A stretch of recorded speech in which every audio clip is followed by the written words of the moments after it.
Sources inside the palace confirm that Prince William, in his capacity as heir to the throne, has initiated formal proceedings to strip Prince Harry of his Duke of Sussex title, transferring all associated honours, properties, and financial instruments to James, Earl of Wessex. Prince William has decided to take action against Prince Harry following their controversial tour of Australia, which drew widespread criticism. Sources say that William plans to strip Harry and Meghan of their titles as the Duke and Duchess of Sussex. This decision is now confirmed and not just speculation.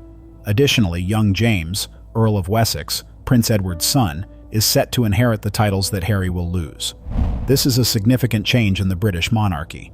Today, we will discuss this major shift. William's reported choice to remove Harry and Meghan's Sussex titles after their troubled 2026 Australia tour. We will also discuss how James, Earl of Wessex, is becoming a key figure in this royal transition. Our information comes from reliable sources such as CNN, Fox News, IB Times UK, Hello Magazine, The Royal Observer, Yahoo News, GB News, and various respected royal commentators.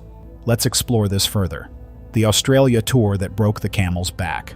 Let's start at the beginning. Australia, April 2026. Prince Harry and Meghan Markle arrived on Australia's east coast for what their team described as a 4-day visit focused on charity and advocacy. However, from the moment their plane landed, the trip quickly became controversial in the public eye. CNN reported that the couple's visit was bound to spark debate, as they sought to distance themselves from the royal family while still retaining some royal status. The tour was described as a blend of celebrity and charity, featuring no official royal walkabout, but rather a mix of informal public engagements and private commercial events. Criticism was immediate and relentless. Melbourne's Herald Sun newspaper labeled the entire visit a faux royal tour to shore up brand Sussex. Royal expert Chard characterized it as a commercial hybrid dressed in palace clothing, highlighting that Harry was a paid speaker at a mental health leadership summit. At the same time, Meghan headlined a women's retreat and promoted her own products. The backlash intensified, as it became evident that the trip's charitable aspects were intertwined with commercial ventures. Sky News Australia's Danica DeGiorgio condemned the promotion of the one-off fashion platform during visits to a children's hospital and a women's shelter, calling it profiteering from sensitive engagements. Public opinion reflected this sentiment. A Roy Morgan poll revealed that 81% of Australians felt the visit did not improve their perception of the couple, and 87% believed it would do nothing to mend Harry's relationship with King Charles. Sources informed Radar Online that the couple earned harsh new nicknames, including the Duke and Duchess of the Dollar, while the trip itself was referred to as Meghan's business trip and the Great Sussex's Misery Tour. Even those trying to remain neutral could not overlook the contradictions. Claire Harvey, editorial director of The Australian, questioned why a couple claiming to be on a charitable mission would link every outfit they wore to commercial retail platforms, making their charitable engagements seem insincere. This entire tour highlighted a problem that palace insiders had warned about for years. Harry and Meghan were leveraging their royal titles for commercial gain while simultaneously criticizing the institution that those titles represented. For Prince William, this was the final provocation. The Prince of Wales declares war on the Sussex brand. Let's discuss what was occurring behind closed palace doors while Harry and Meghan were touring Australia. According to IB Times UK, sources revealed that Prince William was seething over Harry and Meghan's use of their royal titles during their Australia tour, especially after receiving multiple warnings about the issue's sensitivity. This response was not a sudden outbreak of anger. Rather, it was the result of years of frustration. Sources conveyed that William sees their use of titles for personal gain and publicity as fraudulent, and he actively reached out to contacts in Australia to ensure the couple's actions would not harm the Crown's reputation. This is a crucial detail. William wasn't merely complaining to aides behind closed doors. He was making phone calls, leveraging his influence, and actively working to contain the fallout in real time. Such direct involvement from the heir to the throne is virtually unprecedented in modern royal history. An insider quoted by Heat magazine stated bluntly, "Harry and Meghan's actions have further inflamed tensions and made William more determined to strip them of their titles." William's animosity toward Harry is well known by now. Royal sources have repeatedly confirmed that the relationship between the brothers is beyond repair. One source close to William reportedly believes that giving Harry and Meghan any form of royal acknowledgement is a catastrophic mistake. A royal expert noted that William has no tolerance for scandals that tarnish the monarchy. Multiple palace sources have confirmed that not only Harry and Meghan but several other royals will see their titles revoked, as William intends to remove the HRH designation from all non-working royals once he ascends to the throne. While the Australia tour did not ignite William's desire to strip titles, it certainly intensified it. The negative reception provided him with the political ammunition and public support necessary to back his cause. When 81% of Australians, subjects of the very Commonwealth that Harry claims to respect, declare the visit a failure, it's not just embarrassing for Harry, it's embarrassing for the Crown. William is determined to ensure that a situation like this never occurs again. How William plans to execute the most dramatic royal restructuring in modern history. How would Prince William actually strip Harry and Meghan of their titles? It's not as simple as making a phone call. There is a complex constitutional framework involved, and William has reportedly been studying it carefully. According to royal commentator Tom Sykes, writing in the Daily Beast, William plans to remove the titles of non-working royals through a royal decree known as Letters Patent, which would be ratified by Parliament in the early weeks of his reign as King William V. The Royal Observer and IB Times UK have explained that the HRH style is conferred by Letters Patent, meaning it can be removed by the same instrument, which makes it easier to withdraw compared to a dukedom, like the Duke of Sussex, which is a peerage. Stripping a dukedom requires legislative action through an Act of Parliament. This distinction is significant. William can relatively easily remove the HRH titles using his royal prerogative. However, taking away the Duke and Duchess of Sussex designations would require parliamentary approval, which is a much higher political hurdle. There is precedent that works in William's favor. The case of Prince Andrew has effectively served as a test run for this type of action. Royal biographer Andrew Loney cautioned that the removal of Andrew's titles is a very useful exercise in showing what's possible regarding titles, and has served as a warning shot across Harry's bow. Palace sources have confirmed that William is quietly building parliamentary support for these reforms and has encountered almost no resistance in his efforts to strip Harry, Meghan, and other non-working royals of their titles. The plan extends beyond Harry and Meghan. It would also affect Princesses Beatrice and Eugenie, Andrew's daughters, representing one of the most significant recalibrations of royal status in recent memory. This is not a vendetta against one brother. It is a systematic dismantling of the old model of monarchy, where many individuals held titles they never earned or served. William is building a leaner, modern institution, and anyone who isn't working for the crown will lose their connection to it. The Danish model, William's blueprint for a streamlined monarchy. To understand why William is pursuing this path with such determination, one must consider the model he has been studying, the Danish monarchy. According to the Royal Observer, William has long admired Denmark's approach. In 2022, Queen Margrethe famously removed princely titles from some of her grandchildren.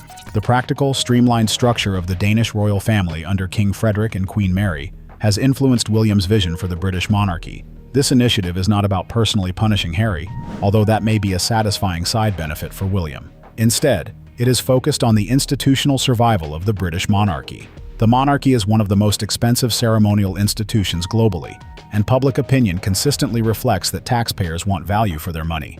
A large royal family with numerous titled members who contribute little to public service poses a political liability. As reported by Cosmopolitan, William has openly discussed limiting titles among non-working royals as part of his efforts to protect the monarchy's reputation and reduce public costs. The streamlining process involves not just titles, but also accommodations, security, staffing, and the entire infrastructure that supports titled royals. Every person with a Royal Highness HRH designation creates an expectation of taxpayer-funded protection and support.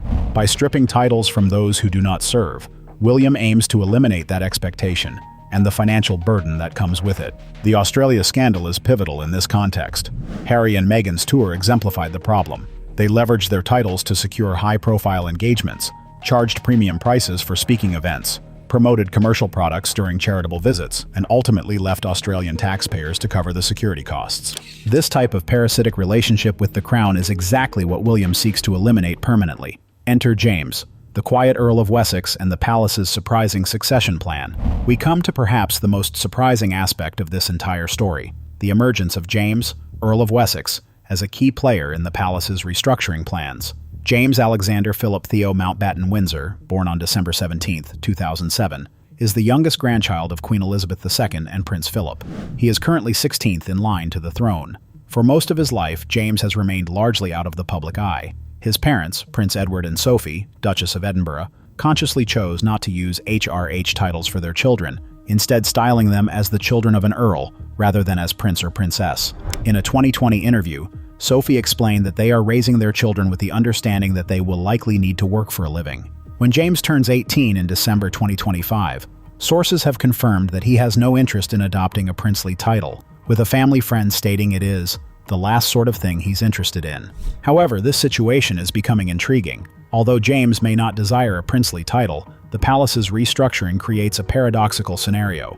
As Prince William strips titles from non-working, non-loyal royals, the remaining family members, those who have demonstrated loyalty, discretion, and a willingness to serve, gain more significance by default. Multiple royal commentators have characterized Prince Edward and Sophie as the hardest-working and most loyal members of the extended royal family. They have never given explosive interviews, written tell-all memoirs, or launched commercial ventures using their royal connections. Instead, they have done precisely what the monarchy expects of its members.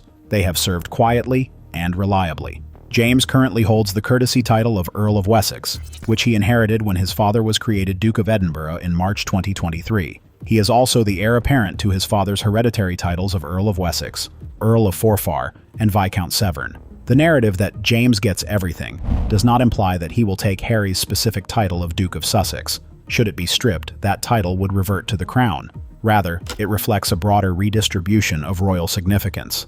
As Harry and Meghan are pushed further to the margins, the Edward branch of the family rises in prominence. James embodies the type of royal William admires: low profile, duty-focused, and entirely uninterested in celebrity. The irony is poignant for Harry. While he pursued fame, fortune, and Netflix deals, his quiet young cousin James has done exactly what the monarchy values most: nothing that would embarrass the family. The end game. The future of the British monarchy. Where does all this lead? Let's look at what the future might bring. One royal insider said that stripping Harry of his titles would make him an outcast with no status or reason to return to England. This is not just a political comment, it's also an emotional one. Without his titles, Harry would lose his official connection to the royal family that his mother, Princess Diana, helped to make famous. He would be a private citizen with a well-known last name. Royal insider Tom Sykes has confirmed that William's plans could also affect Archie and Lilibet, possibly removing their royal titles in the same way. Hello Magazine reports that Harry worries about this. He fears that once William becomes king, he might take away Archie and Lilibet's titles. Royal biographer Tom Bower said King Charles initially wanted to keep the couple's titles after Queen Elizabeth's death, but things have worsened since then. The situation with the children is especially touching. Archie and Lilibet have prince and princess titles, but they have never acted as working royals, never attended royal events, and live far from Buckingham Palace in California. Under William's plans, it makes little sense for them to keep titles they won't use in royal service. At the same time, the monarchy is changing. King Charles's health issues have accelerated William's path to the throne and his reform plans. The removal of Prince Andrew's titles showed it could be done, and scandals have given political reasons to support it. The legal process, letters patent approved by Parliament, is clear and ready to use. For Harry and Meghan, time is running out.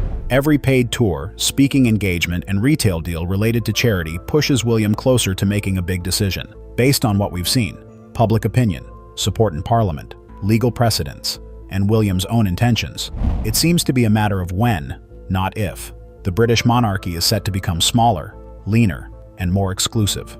Prince Harry, once one of the most beloved royals, could find himself outside looking in. Right now, we are still seeing the results of the Australia tour unfold, and sources say more announcements could come soon.